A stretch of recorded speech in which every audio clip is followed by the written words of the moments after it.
My grandmother's house is an autobiographical poem composed by Kamala Das.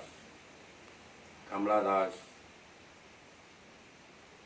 was a great poet and a short story writer, had earned a respectable place in both English and Malayalam literature. Her autobiography, published in 1976, created a quite a stir. She was also in the list of a Nobel Prize winner for her literary composition. She wrote so many important literary composition poems for which she became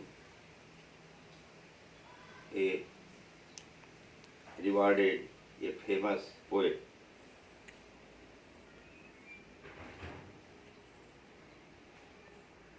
For her important volumes of hers in English includes Summer in Calcutta. So she became a famous literary writer. Her present poem, My Grandmother's House, is a famous piece of her writings. In this poem, she presents a beautiful description of her grandmother's house, where she wants to go and to live there for a long time. There is a house now far away where once I received love. In this poem, she expresses her love, whatever she got from her grandmother at that house.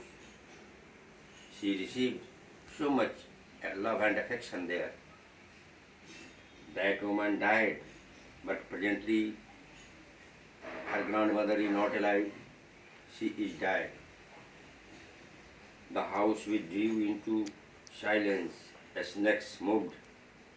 Presently the house is full of silence and there is none to live there in that house.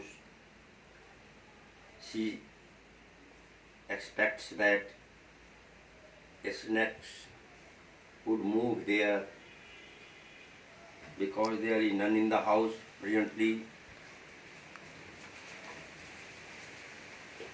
Among books I was then too young to read, and my blood turned cold like the moon.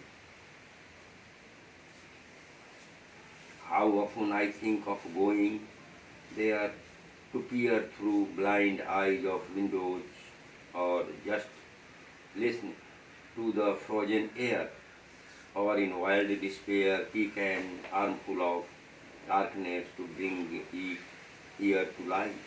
Behind my bedroom's door, like a brooding dog, you can't believe, darling, can you, that I lived in such a house and was proud and loved.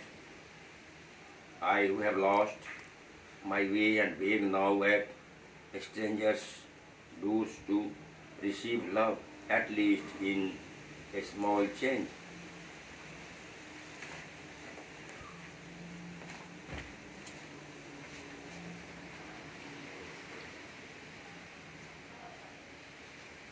In this poem, the speaker describes her grandmother's house vividly. She is quite sentimental about the house. She wants to roam again in that house.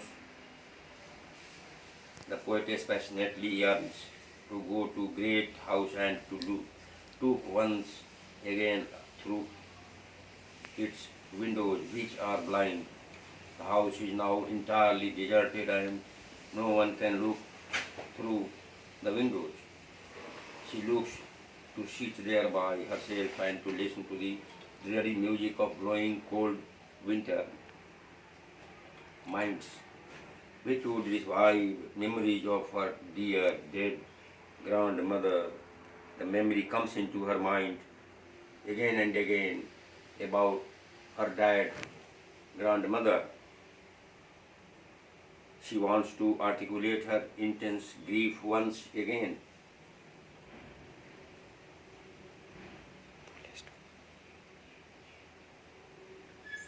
The poetess